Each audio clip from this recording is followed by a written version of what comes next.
Hello everyone, welcome to परचम classes. मेरा नाम है रुपेश और परचम क्लासेस में मैं हिस्ट्री एंड पॉलिटी पढ़ा रहा हूँ। आज का जो टॉपिक है वो हिस्ट्री का बहुत इंपॉर्टेंट टॉपिक है, that is the Gandhian phase. आज की क्लास में मैं आपको बताऊंगा कैसे महात्मा गांधी इंडिया में आते हैं, इंडिया में आने के बाद में कौन कौन से इंपॉर्टेंट मूवमेंट्स वो स्टार्ट करते हैं, कौन कौन से क्षेत्रीय आंदोलन की वो शुरुआत करते हैं, चंपारण, खेड़ा, अहमदाबाद, सब कुछ कवर करेंगे। Before I start the session, let me tell you, हमने परचम क्लासेस पे स्टार्ट किया हुआ है एसएससी के फाउंडेशन कोर्सेज, जहां पे हम एसएससी के सारे सब्जेक्ट्स को कवर करा रहे हैं, हिस्ट्री, ज्योग्राफी, पॉलिटी, इकोनॉमिक्स। उसमें आप अभी भी एनरोलमेंट कर सकते हैं। The admissions are still on. With the same, let us go ahead. If you talk about the Gandhian phase, तो सबसे पहले बिफोर स्टार्टिंग द चैप्टर एक थोड़ा सा बैकग्राउंड देखेंगे महात्मा गांधी का। कभी कभी वनडे एग्जाम्स में महात्मा गांधी के बैकग्राउंड से कुछ बेसिक क्वेश्चंस बनते हैं। For example, you know his full name Mohandas Karamchandra Gandhi. October 2nd 1869 में इनका जन्म होता है, पोरबंदर, दैट इज इन गुजरात। इनके फादर का नाम था करमचंद्र गांधी और मदर का नाम था पुतलीबाई। आई थिंक ये बहुत बेसिक सा इंफॉर्मेशन है, lot of people must have known this, आप लोगों को पता भी होगा। The wife of Gandhi ji was Kasturbai, right. इनकी अगर हम एजुकेशन की बात करें, so he got education from University College London and Alfred High School. He was president of INC Belgaum session 1924। इस सेशन की खासियत क्या है कि महात्मा गांधी सिर्फ और सिर्फ एक बार इंडियन नेशनल कांग्रेस की अध्यक्षता करते हैं, वो भी सिर्फ इसी सेशन में करते हैं। ये पार्टिकुलरली वही सेशन है जहां पे इंडियन नेशनल कांग्रेस दो अलग अलग आइडियोलॉजीज में स्प्लिट होने वाला था। कौन से आइडियोलॉजी थे? तो एक था प्रो चेंजर, एक था नो चेंजर, जहां से स्वराजिस्ट पार्टी की भी शुरुआत होती है। इसको हम क्लासेस में करेंगे डिटेल में। Anyways, coming back to the topic, अगर हम मेजर मोमेंट्स की बात करें, कौन कौन से अहम ऐसे मोमेंट्स हैं जो महात्मा गांधी ने किए हैं, तो अगर हम देखें तो Champaran Satyagraha, Kheda and salt march, quit India movement, इस टाइप के कुछ मेजर मोमेंट्स है। बेसिकली अगर हम मोमेंट्स की बात कर रहे हैं तो महात्मा गांधी के दो इंपॉर्टेंट मोमेंट्स आपको देखने को मिलेंगे। एक आपको मिलेगा महात्मा गांधी का रीजनल मोमेंट यानी कि क्षेत्रीय आंदोलन, और दूसरा आपको देखने को मिलेगा महात्मा गांधी का नेशनल मोमेंट यानी कि राष्ट्रीय आंदोलन।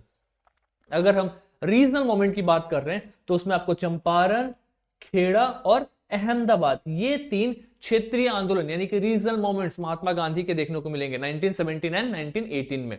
अगर हम नेशनल मोमेंट की बात करें तो महात्मा गांधी के तीन नेशनल मोमेंट दिखेंगे। एक होगा नॉन कोऑपरेशन मोमेंट, दूसरा होगा सिविल डिसोबीडियंस मोमेंट और तीसरा होगा क्विट इंडिया मोमेंट। असहयोग आंदोलन, सविनय अवज्ञा आंदोलन, भारत छोड़ो आंदोलन, ये तीन नेशनल यानी कि राष्ट्रीय आंदोलन है और ये तीन क्षेत्रीय यानी कि रीजनल मोमेंट्स हैं। सो इस तरीके से महात्मा गांधी के कुछ मेजर मोमेंट्स हैं जिनको हमें पढ़ना है क्लासेस में। आज के क्लास में मैं आपको रीजनल मोमेंट्स महात्मा गांधी जी के पढ़ाऊंगा और दिखाऊंगा किस तरीके से कहानी नेशनल मोमेंट यानी कि नॉन कोऑपरेशन की तरफ में जा रही थी। If you talk about death, he died on 30th of January 1948, and this is how is some basic details Mahatma Gandhi के। Before I starting the chapter, I thought यहाँ से अगर कुछ बेसिक सा क्वेश्चन है कि महात्मा गांधी ने कौन से इंडियन नेशनल कांग्रेस सेशन की अध्यक्षता की थी, तो आपके पास में इसका आंसर है, बिकॉज ऐसे क्वेश्चंस पूछ दिए जाते हैं आपके एग्जाम से particularly, right. Now we are going to start Mahatma Gandhi's moment, है ना। गांधी जी के बारे में हमने पढ़ा है, उन्होंने इंग्लैंड से लॉ की डिग्री ली और इंग्लैंड से लॉ की डिग्री लेने के बाद में वो लॉ को प्रैक्टिस साउथ अफ्रीका में कर रहे थे। He practice law for a good number of year, लगभग 15 साल वो साउथ अफ्रीका में थे अप्रोक्सीमेटली।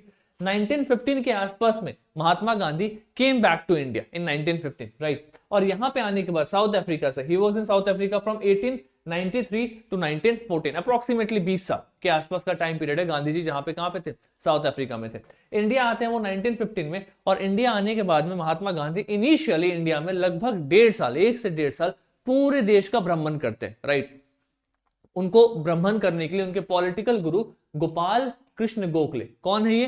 तो ये महात्मा गांधी के पॉलिटिकल गुरु हैं जिन्होंने महात्मा गांधी जी को सजेस्ट किया था कि आप भारत में आने के बाद भारत का एक पूरा भ्रमण करिए और देखिए भारत में भारतीयों को क्या समस्या है और किन क्षेत्रों में प्रिसाइजली क्या समस्या है, उसके बाद ही आप इंडिया में कोई मूवमेंट लॉन्च कर सकते हैं या फिर लोगों के साथ बात कर सकते हैं। महात्मा गांधी जब पूरा का पूरा एक टूर करते हैं, ट्रिप करते हैं पूरे देश का, उसके बाद में वो बनारस हिंदू यूनिवर्सिटी बीएचयू में सबसे पहला अपना पब्लिक अपीयरेंस देते हैं फरवरी 1916 में। इस पब्लिक अपीयरेंस के बाद में गांधी जी को एक रफ आइडिया मिल चुका था इंडिया में क्या समस्याएं हैं, और लोगों को गांधी जी के बारे में एक क्लियर आइडिया मिल चुका था कि महात्मा गांधी जी ने जो लॉ की प्रैक्टिस जो वहां पे साउथ अफ्रीका में अप्लाई किया था, वो इंडिया में आने के बाद में महात्मा गांधी कैसे उसको यूज करने वाले हैं और कौन कौन से टूल्स का इस्तेमाल करके नेशनल मूवमेंट को आगे प्रमोट करेंगे। जैसे हम सबको पता महात्मा गांधी के कुछ इंपॉर्टेंट से टूल्स है। फॉर एग्जांपल नॉन वायलेंस बहुत इंपॉर्टेंट टूल है। फॉर एग्जांपल सत्याग्रह बहुत इंपॉर्टेंट टूल है। ये वो टूल्स है जिसके कारण महात्मा गांधी ने बहुत बड़े बड़े जन आंदोलन किए हैं और वायलेंस को रोक करके भी उन जन आंदोलन से बहुत बड़ा इंपैक्ट डाला है हमारी सोसाइटी में। आज के क्लास में मैं आपको एक दो ऐसे आंदोलन यानी कि मोमेंट के बारे में भी बताऊंगा। Going ahead with the same, अगर हम देखें रीजनल मोमेंट्स में, तो सबसे पहला जो क्षेत्रीय आंदोलन हमें देखने को मिलता है, सबसे पहला जो रीजनल मोमेंट हमें देखने को मिलता है वो है आपका चंपारण सत्याग्रह, दैट इज इन 1917, 1917 में, right. Champaran is in Bihar, Bihar में है चंपारण, और यहां पे महात्मा गांधी जी सबसे पहली बार अपना पब्लिक अपीयरेंस करते हैं एक रीजनल मोमेंट के रूप में, क्षेत्रीय आंदोलन के रूप में। सबसे बड़ा प्रॉब्लम चंपारण में क्या था कि यहां पे नील की खेती यानी कि इंडिगो प्लांटेशन बहुत ज्यादा चल रहा था।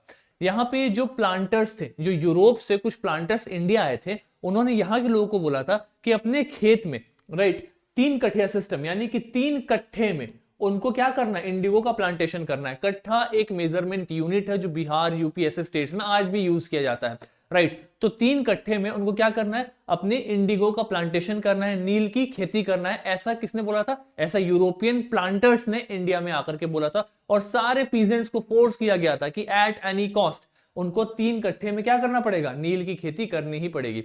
नील की खेती करने से ब्रिटिशर्स को सबसे बड़ा फायदा क्या था कि वो यहां से इंडिगो को एक्सपोर्ट कर रहे थे इंग्लैंड में, और वहां पे बहुत सस्ते दाम पे बहुत हाई क्वालिटी इंडिगो को इंपोर्ट कर रहे थे इंग्लैंड में। सेकंड सबसे बड़ा इशू जो यहाँ के फार्मर्स को देखने को मिल रहा था वो ये था कि इंडिगो प्लांटेशन करने से जो खेत है जहां पे हमने नील की खेती स्टार्ट की है वहां पे जमीन बंजर हो जा रहा है, राइट। उसके कारण उसका प्रोडक्शन कम हो जा रहा है। इसी कारण बहुत सारे ऐसे पीजेंट्स हैं जो इंडिगो प्लांटेशन को सपोर्ट नहीं कर रहे, और ये मोमेंट, ये प्रॉब्लम लोगों का बढ़ते जा रहा है with the passage of time, और at any cost they were forced to produce indigo on that very particular land. उस जमीन में उन्हें फोर्स किया गया था कि किसी भी हाल में नील की खेती करनी ही है। यह समस्या चलते आ रही थी, क्योंकि उनको 3 कट्ठे में नील की खेती करनी थी, इसीलिए इसको 3 कठिया सिस्टम भी कहते हैं। तो क्वेश्चन में अगर पूछ दिया जाए कि which of the following moment is related to 3 कठिया सिस्टम, इनमें से कौन सा आंदोलन 3 कठिया सिस्टम से रिलेटेड है, तो आप हमेशा याद रखेंगे कौन सा आंदोलन है, दैट इज चंपारण सत्याग्रह। किस वर्ष में देखा गया, दैट इज इन 1917।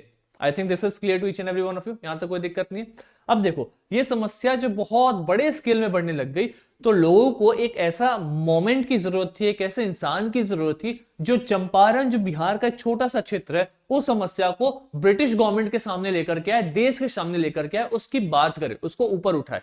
उसी के लिए यहाँ के एक क्षेत्रीय नेता, एक रीजनल लीडर थे, उनका नाम था राजकुमार शुक्ला। क्या नाम था उनका, his name was Rajkumar Shukla. Rajkumar Shukla ji ने गांधी जी को जाकर के बोला कि आप चलिए चंपारण, और चंपारण में लोगों के साथ में बहुत बड़ी समस्या आ रही है, क्योंकि वहां पे उनको जबरदस्ती कहा जा रहा है कि आपको नील की खेती करनी ही पड़ेगी। और इसीलिए महात्मा गांधी राजकुमार शुक्ला जी के बुलाने पे बिहार आते हैं, चंपारण आते हैं और वहां लोगों से मिलते हैं। इनिशियल डेज में गांधी जी को रोका जाता है, अंग्रेज रोकने की कोशिश करते हैं कि वो इस प्रॉब्लम में ना घुसे, लेकिन महात्मा गांधी जैसे बहुत ही लीडर थे और सबको पता था कि महात्मा गांधी किसी की सुनते नहीं थी। बाद में महात्मा गांधी के प्रेशर बनाने के बाद ब्रिटिशर्स ने एक कमिटी फॉर्म की और लास्टली उन्होंने इंडिगो प्लांटेशन वहां से खत्म कर दिया। They abolish the process of indigo plantation. तो कहीं ना कहीं हमें देखने को मिलता है कि महात्मा गांधी जी का एक क्षेत्रीय आंदोलन सफल होता हुआ नजर आता है, राइट। तो कहीं ना कहीं this moment plays a significant role. यहां पे महात्मा गांधी धीरे धीरे करके लोगों के नजर में आना स्टार्ट हो जाते हैं और लोगों को लगता है कि एक इंसान एक पार्टिकुलर एरिया के जो भी इश्यूज है उसको सॉल्व करा पा रहा है, तो लोगों का ट्रस्ट भी बढ़ने लगता है।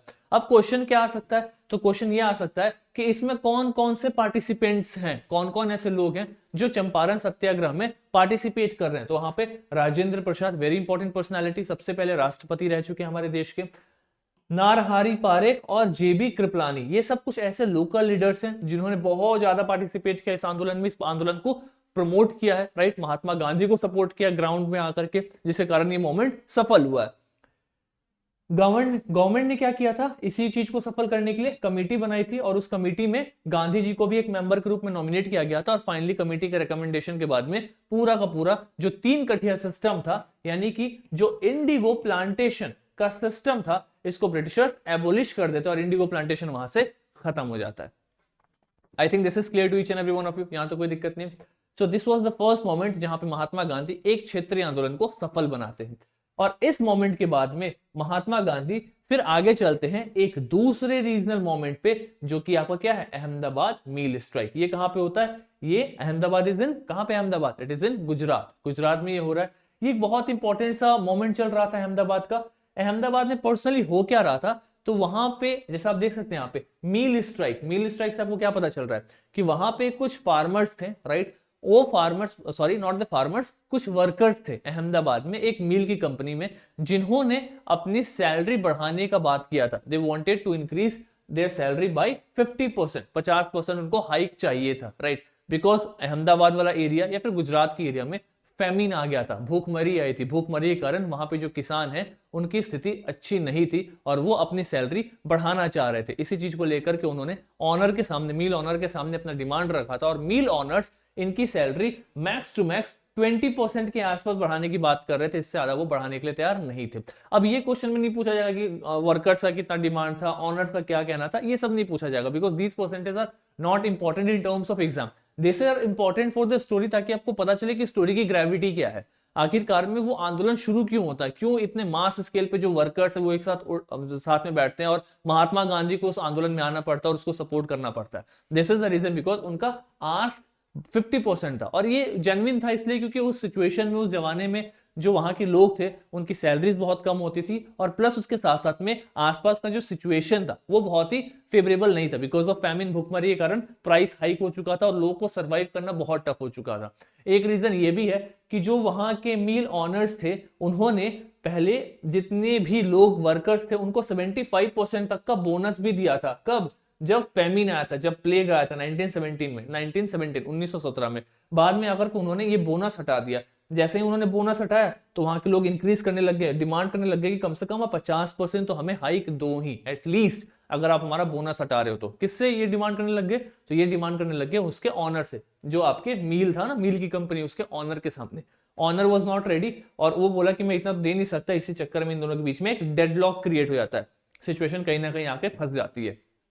ऑल्सो वेरी इंपॉर्टेंट, ये वो टाइम है जब मिडिल क्लास उभर रहा था, वर्किंग क्लास उभर रहा था, क्योंकि वर्किंग क्लास हमेशा याद रखेंगे हमारी हिस्ट्री में इंडस्ट्रियल रेवोल्यूशन के बाद ही आया है। इसके पहले पीजेंट्स का रोल ज्यादा था। वर्किंग क्लास या मिडिल क्लास, इनका जन्म कब होता है, जब इंडस्ट्रियल रेवोल्यूशन होता है। इंडिया में इंडस्ट्रियल रेवोल्यूशन नहीं हो पाया क्योंकि टेक्निकली इंडिया को ड्रेन किया जा रहा था ब्रिटिशर्स के द्वारा, यहाँ के सारे रिसोर्सेस लेकर के जा रहे थे और इसको इंग्लैंड में ले जा रहे थे, वहां से मैन्युफैक्चर करके इंडिया में लेकर के आ रहे थे। लेकिन इंडिया में उस वक्त जो थोड़ी मोड़ी कंपनीज थी, जो थोड़ी मोड़ी फैक्ट्रीज थी, वहां पे भी लोगों का बहुत ज्यादा एक्सप्लॉइटेशन किया जाता था, बहुत ज्यादा काम बहुत कम सैलरी पे कराया जाता था, इसलिए लोग बहुत ज्यादा डिसकॉन्टेंट फील करते थे और सफर कर रहे थे। अगर मैं डीपी साइड बताऊं तो बहुत सारे फैक्ट्री एक्ट्स आए, राइट, 1871, 1881, ये 1881 फैक्ट्री रिफॉर्म्स जो भी हैं इसीलिए आए कि हम आवर्स को रेगुलेट कर सके, कि हमें वुमेन्स को कितने आवर तक काम करना चाहिए, बच्चों को कितने आवर तक काम करना चाहिए। You will be surprise to know कि 7 साल के छोटे बच्चे भी फैक्ट्रीज में और मिल्स में काम कर रहे थे अंग्रेजों के प्रेशर के कारण। तो उन चीजों को रेगुलेट किया गया था, लेकिन अभी भी बहुत ज्यादा लोगों का एक्सप्लॉइटेशन चल रहा था और उसमें से एक ये इशू सामने आया था जिसके कारण महात्मा गांधी जी इसमें आते हैं। तो जिस तरीके से हमने देखा चंपारण सत्याग्रह में महात्मा गांधी को चंपारण कौन लेकर के आते हैं, राजकुमार शुक्ला साहब लेकर के आते हैं। उसी तरीके से अहमदाबाद मील स्ट्राइक में गांधी जी को जो इनवाइट करते हैं, शी वॉज अनुसुया साराभाई। अनुसुया साराभाई, इन्होंने इनवाइट किया महात्मा गांधी को और बोला कि आप वहां पे चलिए और चल करके जितने भी लोग हैं उनसे बात करिए और इस मुद्दे को सुलझाने की कोशिश करिए। महात्मा गांधी जी ने सबसे पहले मील के जो ऑनर थे उनसे बात किया, लोगों से बात किया और तब जाकर के उन्होंने बोला कि अगर आपको 50% फार्मर जो वहां के वर्कर्स, उनको बोला कि अगर आपको 50% के आसपास का वो हाइक नहीं दे रहे हैं तो आप एक काम करो ना, आप 35% डिमांड करो, इतना तो वो दे ही देंगे और ये जस्टिशिएबल भी है, इतना वो दे सकते हैं ऑनर्स, राइट। और महात्मा गांधी ने मील ऑनर से बात किया तो बोले कि हम 35% भी नहीं देंगे, ये तो बहुत ज्यादा है, इतना कहां से दे देंगे हम। तब जाकर के गांधी जी ने सबसे पहली बार फास्ट ऑन टू डेथ, अब उन्होंने भूख हड़ताल की सबसे पहली बार, राइट। महात्मा गांधी का अगर सबसे पहला कोई फास्ट ऑन टू डेथ है तो वो कौन सा है, अहमदाबाद मील स्ट्राइक 1918 में, राइट। और इसी के बाद में आफ्टर दिस एक पॉलिटिकल प्रेशर बनने लग गया और तब जाकर के जो ऑनर्स थे वो एग्री कर जाते हैं कि ठीक है हम 35% वेज हाइक देने के लिए तैयार हैं, राइट। तो क्या दिया हुआ है, this was the first moment where fasting a means of self suffering to create moral pressure was used by Gandhi ji as a political weapon in India. सबसे पहली बार पॉलिटिकल वेपन के रूप में उन्होंने किस चीज का यूज किया, फास्टिंग को, ताकि हम पॉलिटिकल प्रेशर बना सके मील ऑनर्स पे। और कहीं ना कहीं फिर यही सीक्वेंस उनके अलग अलग मोमेंट्स के थ्रू नजर आता है। तो अगर आपसे क्वेश्चन पूछा जाए कि सबसे पहला फास्टिंग या फास्ट ऑन टू डेथ ये महात्मा गांधी जी ने कहां पे किया है, so the answer will be Ahmedabad mill strike. अगर आपसे क्वेश्चन पूछा जाता है कि अहमदाबाद मील स्ट्राइक के इशू में महात्मा गांधी जी को कौन बुलाता है, कौन इन्वाइट करता है, the answer will be Anasuya Sarabhai. Are you getting this? तो this is very very important. ये कुछ बेसिक से फैक्ट्स हैं और हम इन्हीं फैक्ट्स में गलती करके आते हैं और हमारा क्वेश्चन गलत हो जाता है। तो महात्मा गांधी जी ने अभी तक 2 रीजनल मोमेंट्स यानी कि 2 क्षेत्रीय आंदोलनों को सफल कर दिया। कौन से 2 रीजनल मोमेंट है? सबसे पहला चंपारण, वो सक्सेसफुल हो गया।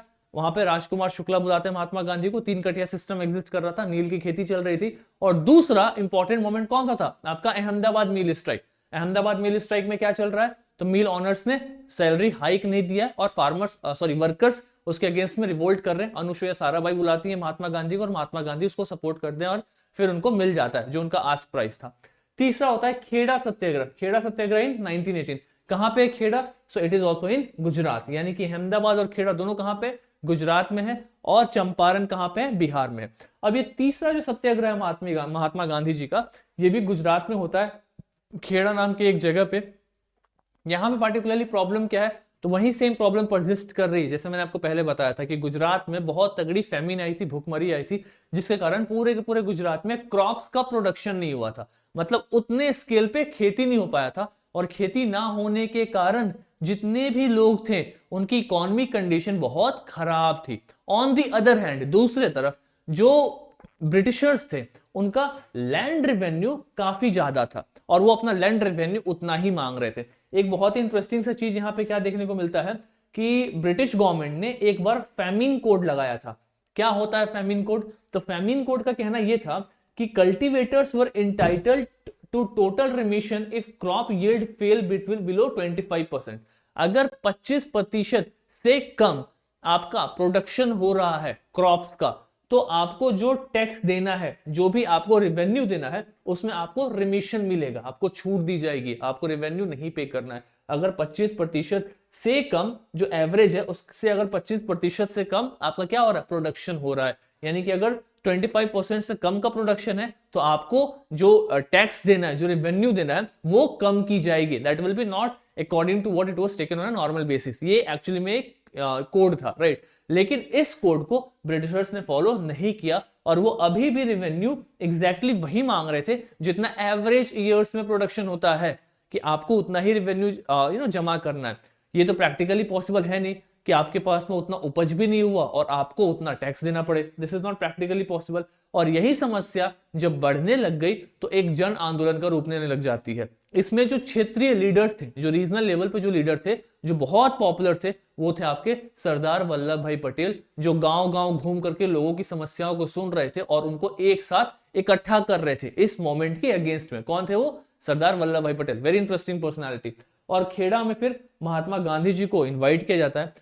महात्मा गांधी जी ने यहाँ पे क्या कहा? तो महात्मा गांधी जी के बारे में इन्होंने आकर सबसे पहले उन्होंने कहा कि अच्छा एक बात बताओ कि जितने भी लोग हैं, राइट, जिनका यहाँ पे एक्सप्लॉइटेशन किया जा रहा है, वो सारे लोगों की जमीन ब्रिटिशर्स बेच रहे हैं। मतलब अंग्रेजों ने क्या किया कि सपोज करो अगर मैं किसान हूं और मैंने अपना टैक्स नहीं पे किया, मैंने उतना रेवेन्यू नहीं पे किया उनको, तो वो क्या करेंगे? मेरी जमीन को बेच देंगे। तो इट इज समथिंग लाइक कि वो मेरे से टैक्स नहीं ले रहे, वो मेरे से लोन ले रहे हैं। लोन क्या होता है कि अगर आपने किसी चीज पे लोन लिया है और आप उस लोन के अमाउंट को नहीं चुका पाओगे तो आपका वो चीज एक्वायर कर लिया जाएगा। यही है ना बेसिक प्रिंसिपल लोन का। तो अगर सपोज करो मैंने लोन ले लिया है जमीन पे, राइट, और मैं लोन नहीं अमाउंट पे कर रहा हूं, तो मेरी जमीन गवर्नमेंट के पास है, बैंक के पास है, बैंक बेच सकता है मेरी जमीन को। लेकिन यहां तो बात लोन की नहीं है, यहां तो टैक्स की बात है। अब ये टैक्स ले रहे हैं लेकिन लोन की तरह ले रहे हैं। मतलब अगर आपने टैक्स नहीं चुकाया तो आपकी जमीन बेच देंगे। मतलब ये टैक्स ऐसा ले रहे हैं जैसे ये टैक्स नहीं ले रहे हैं, ये क्या ले रहे हैं? लोन ले रहे हैं। इतना ज्यादा एक्सप्लॉइटेशन चल रहा है, are you getting this? Farmers का, आम इंसान का, लोगों का। और उसी चक्कर में जो भी किसान हैं जिनकी जमीन है, क्या हो रहा है? ब्रिटिशर्स ने जिनकी जमीनें जो पेमेंट नहीं कर पाए रेवेन्यू, उनकी जमीनें ब्रिटिशर्स क्या कर रहे हैं? बेचते जा रहे हैं। जो भी किसान है जो पेमेंट नहीं कर पा रहे, उनकी जमीनें अंग्रेज बेचते जा रहे हैं। तो महात्मा गांधी जी आते हैं और वो आकर के बोलते हैं कि सबसे पहले ये बताओ कि इन जमीनों को जो खरीद रहा है वो हम में से ही कोई गांव का आदमी है? तो जो भी गांव का आदमी इस जमीन को खरीद रहा है उसके ऊपर में एक सोशल प्रेशर क्रिएट करिए। सोशल प्रेशर कैसा क्रिएट करिए कि अगर सपोज करो मैं गरीब हूं और मेरी जमीन को अगर सामने वाले इंसान ने खरीद लिया तो उस सामने वाले इंसान को पूरा का पूरा गांव बहिष्कार करेगा। The entire village will boycott that individual, उस इंसान को सब बॉयकॉट करेंगे। तो इससे क्या होगा, उसके ऊपर में प्रेशर क्रिएट होगा कि अगर मैं ऐसी जमीन को खरीदूंगा तो पूरा गांव मेरे को क्या करेगा, बॉयकॉट करेगा, तो वो जमीन को खरीदने ही नहीं जाएगा। अब ब्रिटिश गवर्नमेंट कितनी भी जमीन बेचनी चाहे, लेकिन अगर लोग खरीदने वाले ही नहीं आएंगे तो कहीं ना कहीं क्या होगा, वो जमीन बिकेगी ही नहीं। तो इस तरीके से उन्होंने क्या किया, सोशल प्रेशर क्रिएट किया। किसने, महात्मा गांधी जी ने।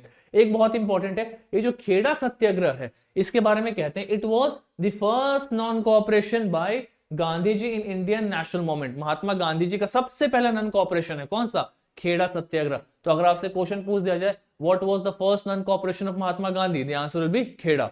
What was the first fast into death of Mahatma Gandhi, answer क्या होगा, Ahmedabad. What was the first regional movement by Mahatma Gandhi, answer क्या होगा, चंपारण। ऐसे टर्म्स पे आपके एग्जाम्स में क्वेश्चन पूछे जाते हैं, right. And that is the reason why I am telling you all this story, because वो टर्म्स क्लियर हो, स्टोरी क्लियर हो, कॉन्सेप्ट क्लियर हो, ताकि क्वेश्चन कितना भी घुमा करके आए you guys will be in a very comfortable position to answer this. I think यहां तक कोई दिक्कत नहीं, this is clear to each and every one of you. यानी कि हम क्या देख रहे हैं, महात्मा गांधी जी ने 2 क्षेत्रीय आंदोलनों को सफल कर दिया। अब वो तीसरे क्षेत्रीय आंदोलन कौन सा, ये खेड़ा सत्याग्रह, इस पे काम कर रहे हैं, right. So this is what the basic is, Gandhi ji intervene on the behalf of poor peasant, advising them withhold payment and fighting on to death against such a spirit, right। Mahatma Gandhi लोगों को बोलते हैं कि आप अपनी जमीनों को लेकर के या फिर जो भी आपके साथ ऐसा हो रहा है उसके अगेंस्ट में आपको फाइट करना है, और you have to be strong, stay stronger, आपको बहुत ही स्ट्रांग होकर के उस चीज को डिफेंड करना है, ये महात्मा गांधी जी ने बोला था। आगे क्या चलता है, so the government ordered it to be restrained in the collection of revenues collected only from those rights who could afford to pay and not confiscate land. Gandhi decided to withdraw from the struggle. जब महात्मा गांधी जी ने इस पे pressure बनाना start कर दिया तो जाकर के जो ब्रिटिश गवर्नमेंट थी वो एक्सेप्ट करती है, एग्री करती है, और वो कहती है कि ठीक है, जिन लोगों की जमीन हमने नहीं ली है या फिर जिन लोगों की जमीन हमने अभी तक नहीं ली है उनका हम जो भी रेवेन्यू है या जो भी टैक्स माफ करते हैं, और जिनकी जमीन हम ले चुके हैं और अभी तक बिके नहीं है, हमने उसको नहीं बेचा है, उसको हम रिटर्न भी करने के लिए तैयार है। ये किसने बोला, जो वहां पे ब्रिटिश अथॉरिटीज थी, राइट। इसके बाद में जाकर के ये मोमेंट भी सफल हो जाता है, this also become a successful moment. इसमें जो इंपॉर्टेंट पार्टिसिपेंट्स है, सबसे इंपॉर्टेंट है आपके सरदार वल्लभ भाई पटेल, सेकेंड इज नहारी पारिक, और तीसरे हैं इंदुलाल याग्निक। तो ये 3 के 3 इंपॉर्टेंट है। अभी मैंने आपको चंपारण का, खेड़ा का, अहमदाबाद का, तीनों के जो इंपॉर्टेंट रीजनल लीडर्स हैं उनका नाम बताया हुआ है। I am again repeating this to all of you कि ये नाम बहुत इंपॉर्टेंट है। अगर आपसे पूछ दिया जाए इंदुलाल याग्निक किससे रिलेटेड थे, ऑलवेज रिमेंबर किससे थे, ये खेड़ा सत्याग्रह से रिलेटेड थे। और तीनों के तीनों रीजनल मोमेंट्स पे एक स्पेशलिटी देखने को मिलेगा। क्या देखने को मिल रहा है, तो चंपारण में देखने को मिल रहा है कि महात्मा गांधी जी का सबसे पहला क्षेत्रीय आंदोलन है। अहमदाबाद में देखने को मिल रहा है कि महात्मा गांधी जी ने सबसे पहली बार फास्ट ऑन टू डेथ किया है। और तीसरा सबसे पहला जो नन कोऑपरेशन है वो क्या है, खेड़ा है। अब लोग बोलेंगे नन कोऑपरेशन मतलब असहयोग, अंग्रेजों को सहयोग ना करना, that is called non cooperation. सबसे पहले कहां से हुआ है, खेड़ा से हुआ है। तो इस तरीके से महात्मा गांधी जी के 3 के 3 क्षेत्रीय आंदोलन सफल हो जाते हैं। Clear everyone. एक चीज और इंटरेस्टिंग है, इंपॉर्टेंट है कि महात्मा गांधी जी के ये जो 3 इंपॉर्टेंट मोमेंट्स जो सक्सीड कर रहे हैं, जो सफल हो रहे हैं, राइट, इसके बाद ना लोगों का ट्रस्ट गांधी जी पे बढ़ते जा रहा है। अब आप नॉर्मल सा देखो कि एक आम इंसान अगर वो आए और बोले कि मैं सभी लोगों की समस्याओं का सफल कराऊंगा, मैं ब्रिटिश गवर्नमेंट से बात करूंगा, तो लोग आप पे ट्रस्ट क्यों करें। आपने कुछ या तो पास्ट में ऐसा किया हो, आपका जो पोटेंशियल आपने प्रूव किया हो। हर इंसान के पास पोटेंशियल है, इट इज जस्ट दैट कि कौन प्रूव कर रहा है कि वो कर सकता है, लोग उसी को सपोर्ट करेंगे, ये तो नेचुरल टेंडेंसी है। महात्मा गांधी जी ने साउथ अफ्रीका में ऐसे इंडियन नेशनल कांग्रेस जैसी बहुत सारी ऑर्गेनाइजेशंस में काम किया है, ऑर्गेनाइजेशंस को फॉर्म किया हुआ है, उनके पास में ऑलरेडी एक्सपीरियंस है सत्याग्रह का, राइट। साउथ अफ्रीका में रेस के बेसिस पे लोगों को डिफरेंशिएट किया जा रहा है, तो उस जगह पे भी वो ब्रिटिशर्स के अगेंस्ट लड़ करके आए। नॉन वायलेंस की फिलॉसफी वहां पे भी उन्होंने यूज किया हुआ है, सत्याग्रह का फिलॉसफी यूज किया हुआ है। उस चीज को जब वो इंडिया में लेकर के आए तो यहाँ पे लोगों ने क्षेत्रीय आंदोलन के थ्रू महात्मा गांधी के उन एक्सपीरियंसेस पे ट्रस्ट किया, महात्मा गांधी के उन वेपन्स पे। कौन सा वेपन है उनका, उनका वेपन है सत्याग्रह, उनका वेपन है नॉन वायलेंस। ऐसे औजार जो महात्मा गांधी के, उस पर लोग ट्रस्ट करने लगते हैं, क्योंकि उनको रियलाइज होता है कि गांधी जी एक्चुअली में मास स्केल पे चेंजेस ला सकते हैं अगर हम महात्मा गांधी को सपोर्ट करें तो। और ऐसा कहते हैं, सपोज करो आप एक कोई बहुत बड़ा एग्जाम का तैयारी कर रहे हो, यूपीएससी की तैयारी कर रहे हो और आपका एग्जाम नहीं निकल रहा है, तो ये मैंने पहले भी एग्जांपल दिया वैसे कि आपका कॉन्फिडेंस क्या होगा, गिरते जाएगा। लेकिन अगर आपने छोटे मोटे एग्जाम्स क्लियर कर लिए, नेट जीआरएफ क्लियर कर लिया, एसएससी क्लियर कर लिया, असिस्टेंट कमांडेंट क्लियर कर लिया, तो आप सिविल सर्विसेज के लिए एक अच्छे पोजीशन पे आ जाओगे कि यार छोटे छोटे एग्जाम्स तो मैं क्लियर कर लिया, अब मैं बड़ा एग्जाम भी क्लियर कर सकता हूं। Exactly the same thing happened with Gandhi ji. जितने भी रीजनल मूवमेंट्स हैं, जितने भी क्षेत्रीय आंदोलन है, ये जैसे जैसे सफल होते गए, गांधी जी को रियलाइज हुआ कि अब मैं एक बड़ा आंदोलन भी कर सकता हूं, क्योंकि लोगों का भी ट्रस्ट उन पे बढ़ते गया। People also started trusting him. तो ये तो था कुछ बेसिक से रीजनल मोमेंट, बट यहां पे कहानी रुकती नहीं है। जैसे ही महात्मा गांधी के रीजनल मोमेंट्स सही होते हैं, वैसे ही राइट ब्रिटिश गवर्नमेंट ने उसी के आसपास में एग्जैक्टली एट 1917। अच्छा, एक क्वेश्चन मेरा आप सबसे है, आप लोग कमेंट बॉक्स में बताएंगे कि जो चंपारण सत्याग्रह, ये तो 1917 में हुआ, 1917 में। खेड़ा और अहमदाबाद 1918 में हुआ। आपको कमेंट बॉक्स में बताना है कि खेड़ा सत्याग्रह किस महीने में हुआ था 1918 के, और अहमदाबाद किस महीने में हुआ है 1918 के। आपके महीने के साथ बताना, ताकि एक असेंडिंग ऑर्डर में दिखाई दे कि पहले चंपारण फिर खेड़ा अहमदाबाद, या फिर चंपारण के बाद Ahmedabad Kheda. This is what you have to tell in the comment box. Now coming back, satyagraha का एजिटेशन और रॉलेट एक्ट 1919 राइट। 1917 में एक कमेटी बैठती है, उस कमेटी की अध्यक्षता कर रहे थे जस्टिस सिडनी रॉलेट राइट। इन्होंने क्या कहा कि जितनी भी क्रांतिकारी गतिविधियां देश में चल रही हैं, उनको हटाने के लिए, to curb the revolutionary activities, हम क्या करेंगे, एक एक्ट पास करेंगे। इन्होंने रेकमेंड किया था रॉलेट एक्ट राइट, जिसको हम क्या बोलते हैं, anarchic and revolutionary offence act of 1919। मतलब अगर आप क्रांतिकारी गतिविधियां कुछ भी कर रहे हैं तो एक दंडनीय अपराध है, उसके अगेंस्ट में उन्होंने एक एक्ट स्टार्ट किया था, that is called Rowlatt act. अच्छा, ये एक्ट इंपॉर्टेंट क्यों है, क्योंकि इस एक्ट के थ्रू क्या दिया हुआ था, Rowlatt act allowed the political and revolutionary activist to be tried without judicial proceeding और even imprison without trial for 2 year. मतलब 2 साल के लिए आपको जेल में भेज दिया जाएगा और कोई ट्रायल नहीं होगा। मतलब इस एक्ट ने इतना पावर दे दिया था ब्रिटिशर्स के पास कि अगर उनको ऐसा फील होता है कि कोई भी इंसान पॉलिटिकल एक्टिविटी में थोड़ा सा भी इंटरेस्ट रख सकता है, तो उसको उठा के जेल में डाल दो, कोई एविडेंस की जरूरत नहीं है, और उसके ऊपर में कोई ट्रायल नहीं होगा, कोई केस नहीं जाएगा कोर्ट में, कोई उसको वकील नहीं मिलेगा, उसको हम जेल डाल सकते हैं। इतना अनलिमिटेड पावर दे दिया था किसको, ब्रिटिश गवर्नमेंट को, इस एक्ट ने। अब इसके कारण क्या हो रहा था कि मास लेवल पे जितने भी अपने इंडियन फ्रीडम फाइटर्स हैं, उनको ब्रिटिशर्स उठा के जेल में डाल दे रही है। क्यों? क्योंकि रॉलेट एक्ट में बताया गया हुआ है कि अगर आपको किसी पे भी डाउट हो रहा है, थोड़ा भी संदेह हो रहा है कि ये क्रांतिकारी गतिविधियां कर सकता है, इसको उठा के जेल में डाल दो, कोई ट्रायल नहीं, कोई एविडेंस नहीं, कुछ भी नहीं, डायरेक्टली जेल राइट। इस लेवल पे जाकर के उसने पावर दे दिया था, और इसके बाद मास स्केल पे लोगों को अरेस्ट करना स्टार्ट कर दिया गया, और महात्मा गांधी जी ने इसी के अगेंस्ट में सत्याग्रह आंदोलन की शुरुआत की थी भारत में राइट। गांधी जी ने इसको ब्लैक एक्ट भी कहा है, काला अधिनियम, ब्लैक एक्ट। किसने कहा है? महात्मा गांधी जी ने। क्यों? क्योंकि इसमें बहुत सारे लोगों को उठा करके जेल में डाल दिया जा रहा है राइट, और उन्होंने इसी के अगेंस्ट में क्या किया, launched Satyagraha against this act right. अब जैसे ये आंदोलन लॉन्च होता है मास स्केल पे, तो जितने भी कम्युनिकेशन लाइंस है उनको तोड़ दिए जाते हैं, जो रेलवे लाइंस है उनको खराब कर दिया जाता है, पोस्टल सर्विसेज को खराब करने लग जाते हैं लोग।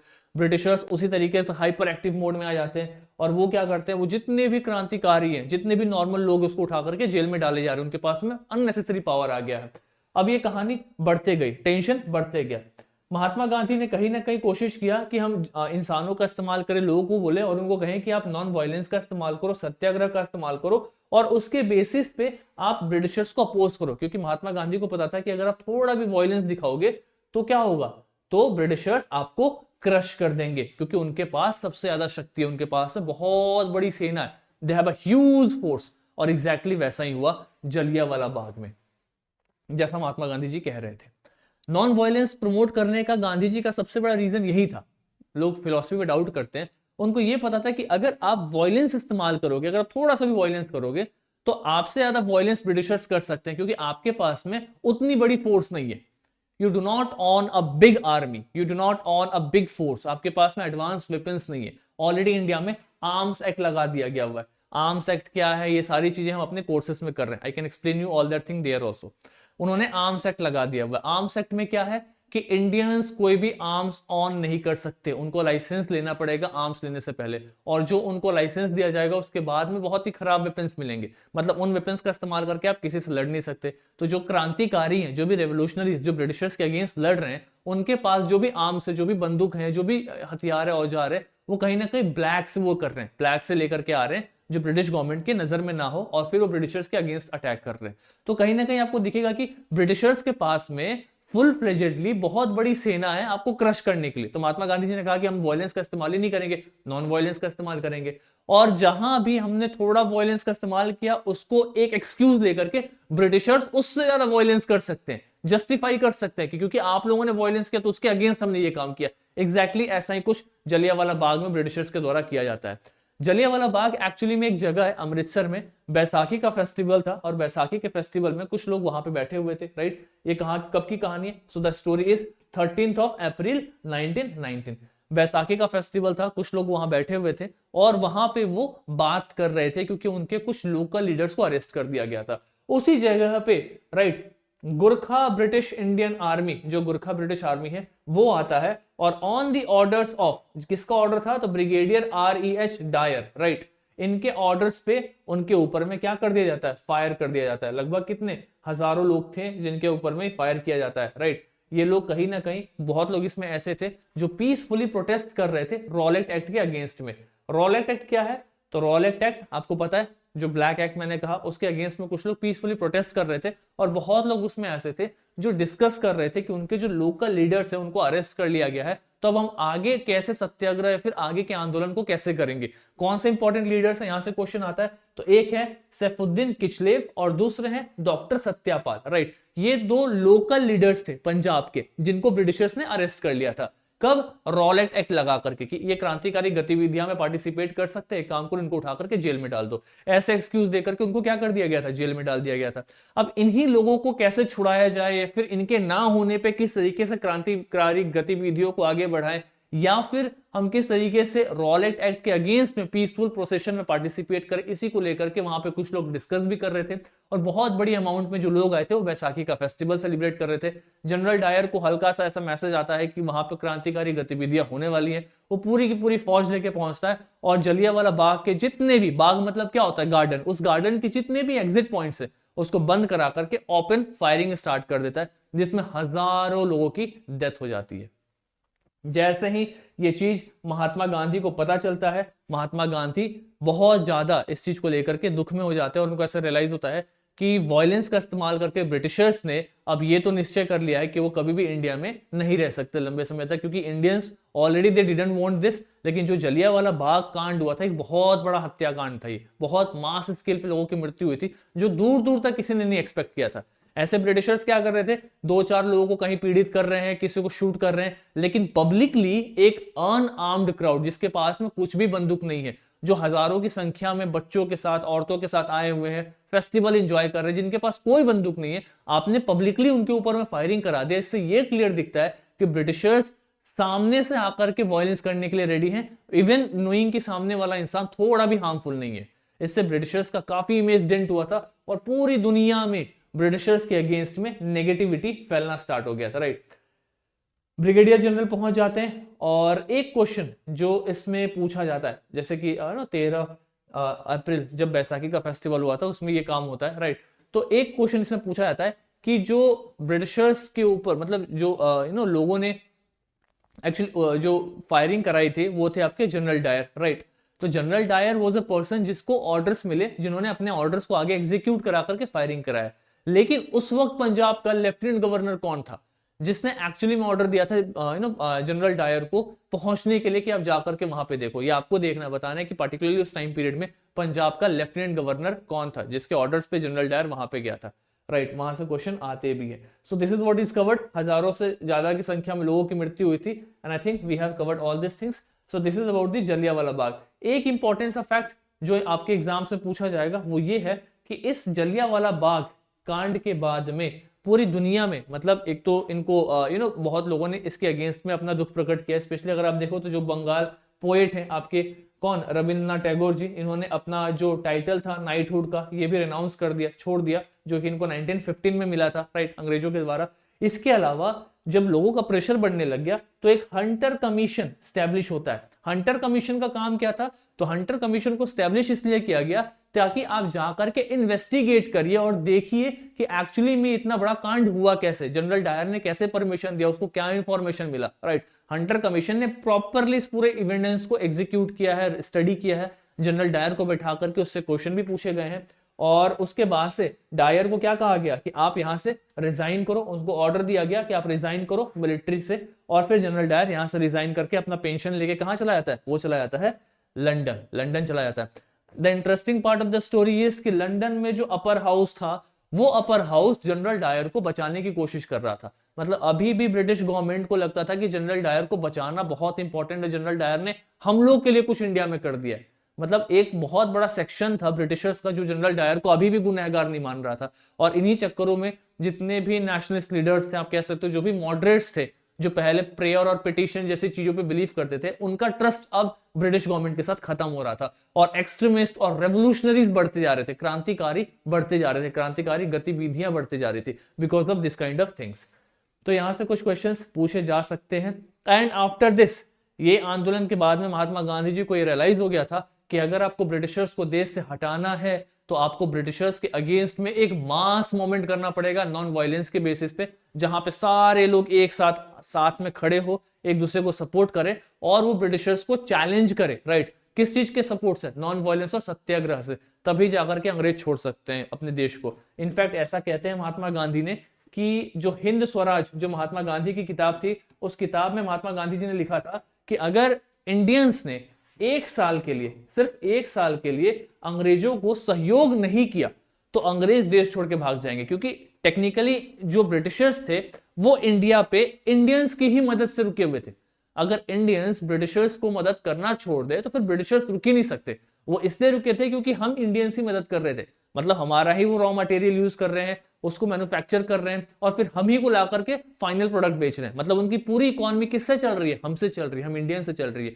तो इसी बेसिस पे महात्मा गांधी जी ने बोला था कि अब हम कोऑपरेट नहीं करेंगे अंग्रेजों को, हम अंग्रेजों को सहयोग नहीं करेंगे। और वहीं से महात्मा गांधी जी ने नॉन कोऑपरेशन मूवमेंट या फिर असहयोग आंदोलन की शुरुआत की है। This is the beginning of non cooperation movement. और यही नॉन कोऑपरेशन मूवमेंट में जब मुस्लिम्स का एंगल जुड़ता है खलीफा का, तो जाकर के बन जाता है नॉन कॉर्पोरेशन खिलाफत मूवमेंट अली ब्रदर्स के सपोर्ट से। तो ये पूरा पूरा नॉन कॉर्पोरेशन है, इसको कभी अगली वीडियो में करेंगे। लेकिन आज की वीडियो में मैंने आपको टेक्निकली समझा दिया किस तरीके से पूरी की पूरी स्टोरी चलते आ रही है, किस तरीके से आप देखोगे कि एकदम स्टार्टिंग महात्मा गांधी जब 1915 इंडिया आ रहे हैं। एक और इंटरेस्टिंग सी चीज है, जब महात्मा गांधी 1915 में इंडिया आते हैं उस दिन को हम क्या बोलते हैं? प्रवासी भारतीय दिवस कहते हैं। इसको याद रखना, एनआरआई डे। आज भी इंडियन गवर्नमेंट प्रवासी भारतीय दिवस बनाती है, right. Even I had participated in Pravasi Bharatiya Divas in 2019, right. It was a convention which was held in Varanasi, right. तो it is an important convention. Pravasi Bharatiya दिवस क्यों मनाते हैं? क्योंकि महात्मा गांधी इंडिया आए थे। आपको बताना कमेंट बॉक्स में महात्मा गांधी इंडिया किस डेट को आए थे, एग्जैक्टली उस डेट को हम प्रवासी भारतीय दिवस मनाते हैं। तो आपको ये दिखाई देगा कि महात्मा गांधी का इंडिया में आना और आने के बाद में चंपारण, अहमदाबाद, खेड़ा जैसे मोमेंट्स का होना और उसके बाद रॉलेट एक्ट के रिपेल में जलियांवाला बाग होना, ये सारे के सारे इवेंट एक दूसरे से सीक्वेंस में। तो आज के क्लास का टेक अवे क्या है? तो आज के क्लास में हमने देखा है arrival of Gandhi ji. Gandhi ji India में आते हैं, पूरे देश का ट्रिप करते हैं, टूर करते हैं, पूरे देश घूमते हैं और उसके बाद में वो 3 क्षेत्रीय आंदोलन करते हैं। कौन कौन से? एक चंपारण, एक खेड़ा और एक अहमदाबाद। इन तीनों आंदोलन के सफल हो जाने के बाद में महात्मा गांधी एक सत्याग्रह लॉन्च करते हैं। किसके अगेंस्ट में? रॉलेट एक्ट के अगेंस्ट में सत्याग्रह लॉन्च करते हैं। लेकिन उसके बाद में गलती से जलियांवाला बाग हो जाता है, जो महात्मा गांधी सोचे भी नहीं थे कि ऐसा कुछ कांड हो जाएगा। और इसी जलियांवाला बाग के अगेंस्ट महात्मा गांधी जी ने लास्ट में जाकर के नॉन कोऑपरेशन यानी कि असहयोग आंदोलन, नॉन कोऑपरेशन मूवमेंट की शुरुआत की है। तो क्वेश्चन कैसा बनेगा? तो क्वेश्चन आपसे बनेगा कि आप ये बताओ, मतलब रीजनल मूवमेंट से, कि तिनकठिया सिस्टम किससे रिलेटेड है? तिनकठिया सिस्टम जो आया था वो कौन कर रहे थे? तो यूरोपियन प्लांटर्स कर रहे थे, राइट। एक क्वेश्चन ये बन सकता है महात्मा गांधी को कौन लेकर के आए? तो राजकुमार शुक्ला लेकर के आए। एक ये क्वेश्चन पूछा जा सकता है कि अनुसुईया साराभाई किस आंदोलन से रिलेटेड है? तो आपको पता होना चाहिए, अहमदाबाद मिल स्ट्राइक, महात्मा गांधी को वहां पे बुला रही है। Are you getting this?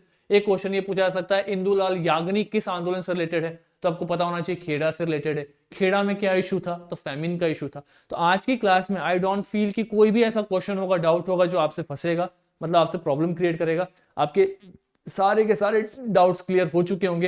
And I also strongly believe that कि अब इन टॉपिक से पूछे हुए सारे क्वेश्चन आप बहुत ही कंफर्टेबल पोजीशन पे आंसर कर सकते हैं, इनसे डिटेल में इनको पढ़ने की जरूरत नहीं है। सो this is for today's class. आज की क्लास में हमने गांधी जी का अराइवल, गांधी जी का बेसिक डिटेल और गांधी जी के कुछ रीजनल मोमेंट्स और एनसीएम के पहले कुछ एक दो इंपॉर्टेंट मोमेंट्स को कवर अप किया हुआ है। I hope you find this class interesting, आपको क्लास समझ में आई होगी। And to stay updated with the same, हम ऐसे रेगुलर क्लासेस करेंगे। जो हमारी अब नेक्स्ट क्लास हिस्ट्री की होगी वो ट्यूसडे को होगी और फ्राइडे को हमारा पॉलिटी का क्लास आएगा। So I hope you guys will revise the content, will attend the class. So keep on revising, keep on studying, and this is for today. See you on some other class, and also happy new year to every one of you. Enjoy, celebrate, stay strong. All the very best, all the best wishes from my side, and padhte raho. Let's meet again, let's study well. Chalo, that's it for today. Thank you so much. Thank you.